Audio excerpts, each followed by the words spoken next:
Computer organisation and architecture के इस lecture में आप सभी का स्वागत है। आज से हम शुरू करने जा रहे हैं इनपुट आउटपुट यूनिट्स, है ना। तो 4 यूनिट, वैसे अब देखो मैं ऐसे समझाता हूँ आपको। AKTU के सिलेबस के अकॉर्डिंग ये 5वीं यूनिट का पहला टॉपिक है, लेकिन बहुत सारे सिलेबस में ये पहले ही आ जाता है। तो जिस यूनिवर्सिटी का जो भी सिलेबस है आपका, उसके अकॉर्डिंग आप जहाँ पर आएगा उसके हिसाब से इसको पढ़िएगा। AKTU के सिलेबस के अकॉर्डिंग ये 5वीं यूनिट का पहला टॉपिक है, इनपुट आउटपुट यूनिट। तो इसके पहले जो बात हो चुकी है पहली यूनिट में, इंट्रोडक्शन टू डिजिटल सिस्टम, उसमें अलग अलग जैसे प्रोसेसर ऑर्गेनाइजेशन हो गया, स्टैक ऑर्गेनाइजेशन, रजिस्टर ऑर्गेनाइजेशन, किस तरह से बस ट्रांसफर होता है मेमोरी में, है ना। ये जो सारी चीज़ें थी वो सब हम लोगों ने उसमें समझने का प्रयास किया था, किस तरह से डेटा को एड्रेस किया जाएगा, ये सारी बात उसमें हुई थी। दूसरी यूनिट में हम लोगों ने ALU डिस्कस किया था, अर्थमेटिक लॉजिक यूनिट, है ना। तीसरी यूनिट में हम लोगों ने कंट्रोल यूनिट डिस्कस किया था। तो अर्थमेटिक लॉजिक यूनिट और कंट्रोल यूनिट, तो ये दोनों मिलके सेंट्रल प्रोसेसिंग यूनिट के पार्ट हुआ करते थे, अगर आपको याद हो। और उसके बाद 4th यूनिट में हम लोगों ने मेमोरी यूनिट पढ़ा था। तो अब अगर आप डिजिटल सिस्टम को देखिए, है ना, तो क्या होता है उसमें, एक तो CPU होता है, ठीक है, ये मेमोरी से कनेक्टेड होता है, मतलब स्टोरेज से कनेक्टेड होता है। और इनपुट, कुछ इनपुट डिवाइसेस की सहायता से, है ना, इनपुट आप प्रोवाइड करते हैं और कुछ आउटपुट डिवाइस की सहायता से आउटपुट को देखते हैं। और यही पूरा आपका डिजिटल सिस्टम है। CPU आपका ALU होता है, प्लस आपका कंट्रोल यूनिट CU होता है। तो मेमोरी यूनिट हो गया है, CPU का ALU हो गया है, कंट्रोल यूनिट हो गया है, इंट्रोडक्शन टू डिजिटल सिस्टम हो ही गया है। अब जो बचा हुआ पोर्शन है वो इनपुट आउटपुट यूनिट है। तो आज हम लोग कंप्यूटर सिस्टम के इस आखिरी चीज़ को भी समझने का प्रयास करने जा रहे हैं। समझ आ गई बात, क्या पढ़ने जा रहे हैं, ठीक है। और इसमें जो आज का हमारा टॉपिक रहेगा वो क्या रहेगा, हमारा कंप्यूटर पेरिफेरल। पहला जो टॉपिक है वो है कंप्यूटर पेरिफेरल। तो आप जरा पेरिफेरल को भी समझने का प्रयास करते हैं कि वो एक्चुअली में क्या होता है। तो अगर आप कंप्यूटर के ना केस को देखिए, केस मतलब वो उसका जो आउटर बॉडी है जिसके अंदर एक्चुअली में कंप्यूटर रहता है, तो उसमें एक तो आप देखेंगे मदरबोर्ड होता है जिसमें प्रोसेसर लगा होता है, अलग अलग चिप लगे होते हैं, मतलब एक क्या चीज़ है इसमें, मदरबोर्ड है। समझ आ रही बात, मदरबोर्ड। दूसरी चीज़, इसको ड्राइव करने के लिए कोई पावर सप्लाई होगा, है ना। तो एक पावर सप्लाई भी केस का ही पार्ट होता है ना। पावर सप्लाई, जो DC पावर सप्लाई जनरेट होती है उसके लिए AC बाहर से हम कनेक्ट करते हैं, लेकिन अंदर वो पावर सप्लाई यूनिट होती है हमारी। तीसरी जो है वो है सेंट्रल प्रोसेसिंग यूनिट, जो प्रोसेसर वाला एरिया है वो सेंट्रल प्रोसेसिंग यूनिट इसी मदरबोर्ड के साथ कनेक्टेड है ना। ये जो 3 चीज़ें हैं ये इंटरनली हैं, मतलब इसमें जो मदरबोर्ड है उसके साथ कुछ वायर्स भी होंगे, कुछ और चीज़ें, है ना, जैसे कुछ पोर्ट लगे होंगे। ये सारी चीज़ें जो हमारी हैं, है ना, ये सब क्या है, हमारा कंप्यूटर का इंटरनल पार्ट है, जिसको आप कोर एलिमेंट बोल सकते हैं। ये सब जितने भी नाम बताए गए हैं ये सब क्या हैं, कंप्यूटर के कोर एलिमेंट है। और इसके अलावा जो कुछ भी आप कंप्यूटर में कनेक्ट करते हैं, 2000 कंप्यूटर पेरिफेरल्स, जो कि कंप्यूटर के डायरेक्टली पार्ट नहीं है। मेरी बात समझिएगा, है ना, जो कंप्यूटर के डायरेक्टली पार्ट नहीं है। जैसे मैं एक एग्जांपल लेता हूं कि पेन ड्राइव, है ना, USB ड्राइव है आपका, USB ड्राइव जो आपका पेन ड्राइव है, सबसे अच्छा एग्जाम्पल इसका। तो पेन ड्राइव को आप बाहर से कनेक्ट करते हैं, तो कोई इनपुट आउटपुट पोर्ट होगा जहाँ पर आप पेन ड्राइव को कनेक्ट करोगे, है कि नहीं। तो यहाँ आप पेन ड्राइव को कनेक्ट करते हैं तब वो कंप्यूटर से कनेक्ट होता है। ये कंप्यूटर का कोर पार्ट नहीं है, ये एक प्रकार का कंप्यूटर पेरिफेरल है। इसी तरह से जो कीबोर्ड है, अगर आप देखेंगे तो कीबोर्ड क्या है, कीबोर्ड कंप्यूटर पेरिफेरल है, अलग से उसको कनेक्ट करना पड़ेगा। मॉनिटर, ये भी क्या है, एक प्रकार का पेरिफेरल है, अलग से कनेक्ट करना पड़ेगा। तो ये जितने हैं, ये सब जो हम असेंबल कर रहे हैं अलग से इन सारे कंपोनेंट्स को, वो सारे क्या हैं, हमारे कंप्यूटर पेरिफेरल्स हैं, या सीधे सीधे पेरिफेरल डिवाइसेस बोलते हैं। इतनी बात ठीक है या नहीं, है ना। तो आप देखिए इस तरह की चीज़ें हैं। तो आप दूसरा क्वेश्चन ये भी आता है कि क्या कंप्यूटर केस के अंदर की बात करें, नहीं, हम ऐसी बात नहीं कर रहे हैं। हम ये कह रहे हैं कि कंप्यूटर का जो इंटरनल पार्ट है, जैसे मैं एक एग्जांपल और लेता हूँ, बड़ा अच्छा एग्जांपल, इसको आप समझिएगा कि जो केस के अंदर ये सारी चीज़ें हो गई, मदरबोर्ड हो गया, पावर सप्लाई यूनिट हो गया, है ना, ये सारी चीज़ें हमारी हो गई। इसके अलावा आप उसमें देखेंगे तो एक ना CD ड्राइव होता है, जहाँ पर आप CD को लगा सकते हैं, है ना। और ये जो CD को जब लगाते हैं तो उससे कुछ प्रोसेसिंग होती है, उसके बाद कुछ आउटपुट मॉनिटर पर दिखाई देना शुरू होता है।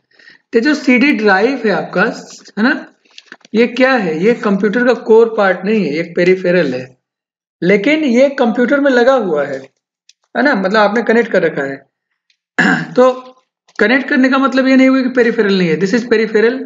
इसको किसी वायर के थ्रू आपने किसी पोर्ट में वहां पर कनेक्ट किया हुआ है, ये कंप्यूटर के इंटरनल है, इसलिए इस पेरिफेरल को इंटरनल पेरिफेरल बोलेंगे। क्या बोलेंगे? Internal peripheral. तो अलग अलग तरह के जो ड्राइव्स होते हैं जो आपके कंप्यूटर के अंदर एक्चुअली में पहले से अवेलेबल है ना, वो सारे क्या है, हमारे इंटरनल कंप्यूटर पेरिफेरल है। बात समझ में आ गई? 2000 अवेलेबल पहले से ही। और दूसरे जो हमारे हैं जो बाहर से आप लगा रहे हैं, जैसे आपका पेन ड्राइव हो गया, अलग अलग और एक्सटर्नल हार्ड डिस्क हो गया, ये सब हमारे क्या है, these are the external peripherals. ये क्या है, हमारे एक्सटर्नल पेरिफेरल्स हैं। तो इस तरह से आप पेरिफेरल क्या होता है वो भी समझ सकते हैं, और वो पेरिफेरल कितने तरह के हैं, एक्सटर्नल और इंटरनल, दो तरह के हैं। वहां से भी आप समझ सकते हैं कि कौन सा इंटरनल है कौन सा एक्सटर्नल है। एग्जाम्पल मैंने अभी भी लिया हुआ है। तो अगर हम पेरिफेरल डिवाइसेस को उसके टाइप्स को समझने का प्रयास करें तो तीन तरह के पेरिफेरल्स आपको दिखाई देते हैं। पहला क्या है, इनपुट डिवाइसेस, ऐसा डिवाइस जिसकी सहायता से आप कंप्यूटर में इनपुट दे सकते हैं। 2000 नॉन एज इनपुट डिवाइसेस है ना, जैसे माउस है आपका, अब माउस से कुछ आप क्लिक करते हैं तो कोई इनपुट जा रहा है। कीबोर्ड है आपका, कीबोर्ड आप ना प्रेस कर रहे हैं, उसमें कोई की तो उससे कुछ इनपुट जा रहा है, ठीक है।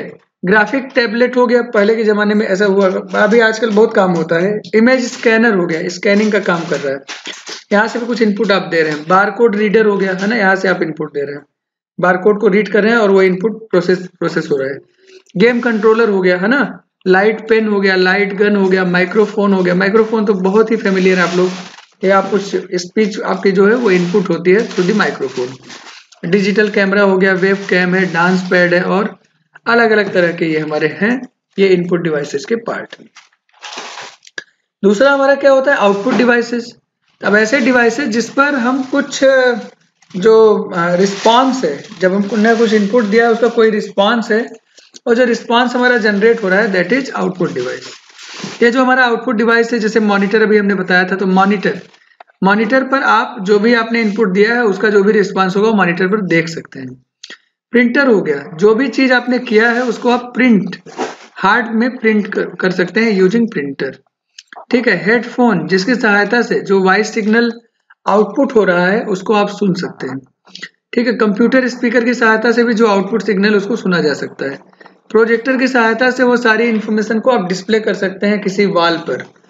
अलग अलग तरह से आप इस तरह से आउटपुट को देख सकते हैं। तीसरा चीज क्या है, स्टोरेज डिवाइस। वो स्टोरेज डिवाइस का क्या मतलब है, ऐसी डिवाइसेस जो मेमोरी को ना कुछ इंफॉर्मेशन को स्टोर करके रख सकते हैं। बात समझ में आ रही है?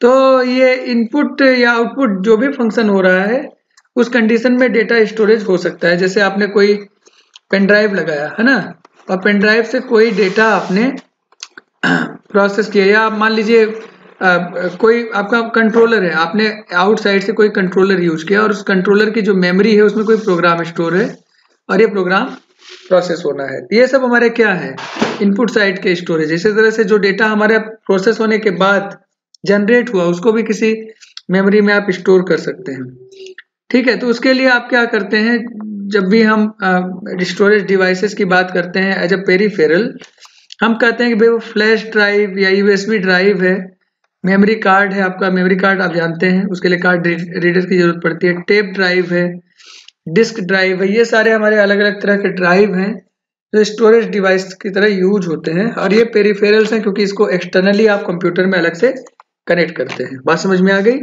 तो इस तरह से आप देखेंगे पेरिफेरल के तीन टाइप हैं, इनपुट डिवाइसेज, आउटपुट डिवाइसेज और स्टोरेज डिवाइसेज। पेरिफेरल डिवाइसेज को समझने में आगे अगर हम कहें कि भाई ये जो इनपुट आउटपुट डिवाइसेज हमारी हैं जो एक्सटर्नली हम कनेक्ट कर रहे हैं उसके लिए कुछ पोर्ट्स की जरूरत पड़ेगी। इन पोर्ट्स को आप बोलते हैं इनपुट आउटपुट पोर्ट्स, है ना। जैसे आप देखेंगे कि आप अपने कंप्यूटर में देखेंगे तो इस तरह का एक स्ट्रक्चर होता है, ये आपका क्या है, ये आपका है HDMI कनेक्टर, है ना, ये HDMI कनेक्टर है। इसी तरह से आप देखेंगे आपके कंप्यूटर में इस तरह का भी एक चीज होता है, मतलब कुछ स्लॉट यहाँ पर बने हैं, फिर कुछ स्लॉट यहाँ पर बने हैं, फिर कुछ स्लॉट यहाँ पर बने हैं। और आप देखते हैं ये भी हमारा क्या है, ये हमारा क्या है VGA है ना। तो VGA इस तरह का कनेक्टर हुआ करता है जब मॉनिटर को आपको कनेक्ट करना रहता है या प्रोजेक्टर को आप कनेक्ट करते हैं, है ना, या कुछ जहाँ पर आउटपुट आप देखना चाहते हैं। HDMI आजकल के डिवाइसेस में आ गया जिसकी सहायता से ज्यादातर चीजें कनेक्ट करते हैं। इसके अलावा ऑडियो वीडियो पोर्ट होता है। आप देखो ऑडियो के लिए ना इस तरह का आप स्ट्रक्चर देखेंगे बना होता है, इस पर लगा होता है 3.5 mm ऑडियो पोर्ट, है ना, पोर्ट बना होगा या कुछ और लिखा होगा।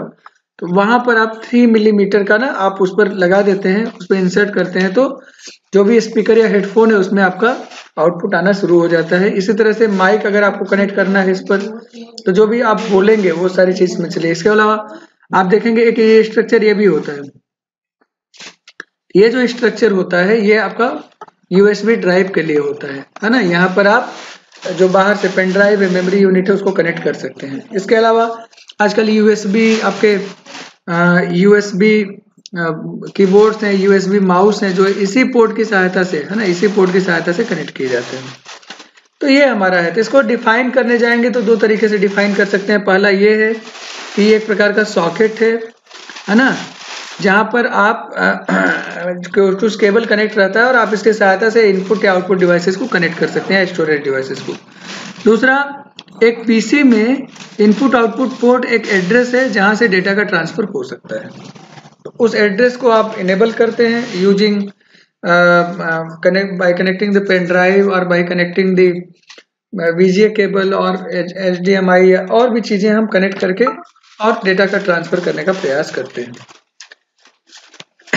इनपुट आउटपुट यूनिट में एक और चीज होती है जब हम बेसिक की बात करते हैं पेरिफेरल के रिस्पेक्ट में, तो एक होता है इनपुट आउटपुट इंटरफेस। तो ये हमारा क्या होता है, इसको भी समझने का प्रयास करते हैं कि भाई इनपुट या आउटपुट डिवाइस को जब हम कनेक्ट करते हैं किसी कंप्यूटर में, तो एक्चुअली में उसको इंटरफेस कर रहे हैं किसी की सहायता से। ये जो इनपुट आउटपुट इंटरफेस है ना, वो एक प्रकार का मेथड है ना, जो भी आपके इंटरनल स्टोरेज है और एक्सटर्नल इनपुट आउटपुट डिवाइसेज हैं उनके बीच में डेटा का ट्रांसफर ठीक हो पाए, इसको इंश्योर करते हैं। इसको आप बोलते हैं इंटरफेसिंग डिवाइस, इंटरफेसिंग डिवाइस, है ना। तो ये इंटरफेस का काम करता है between input port, output port and memory unit. ये तीन तरह के जो पेरिफेरल्स हैं, हमारे जितने पेरिफेरल्स हैं उनके बीच में कम्युनिकेशन के लिए ये लिंक होता है एक तरह का। तो ये क्या करता है कि भाई जो हमारा, जैसे मान लीजिए मेमोरी यूनिट है और ये हमारा आउटपुट पोर्ट है, और इनके बीच में जो डेटा का ट्रांसफर होना है वो उसमें बहुत सारे डिफरेंसेस हैं, है ना। उनके पैरामीटर्स में कुछ अलगाव है जिसकी वजह से उनके बीच में सीधे सीधे कम्युनिकेशन नहीं हो सकता। So we need a interfacing device जो इन दोनों के बीच में कम्युनिकेशन करेगा। तो जो डिफरेंसेस है उनको या तो रिमूव करेगा, हाँ, या उन डिफरेंसेस को इस तरह से वो कन्वर्ट करेगा सो दैट कि वो डिफरेंस उसके लिए पॉजिटिव पोर्शन बन जाए और दोनों के बीच में वो अपने थ्रू डेटा का ट्रांसफर होने देता है। तो इस तरह के जो आपके डिवाइसेज होते हैं उसको इंटरफेसिंग डिवाइसेज बोलते हैं, और इस तरह से इनपुट आउटपुट इंटरफेस को समझा जा सकता है। तो आज के बेसिक इनपुट आउटपुट यूनिट में ये बेसिक लेक्चर था। आपके एग्जाम में अगर आता है तो आप इस तरह से इन सारी चीजों को लिख कर आइएगा, ठीक है।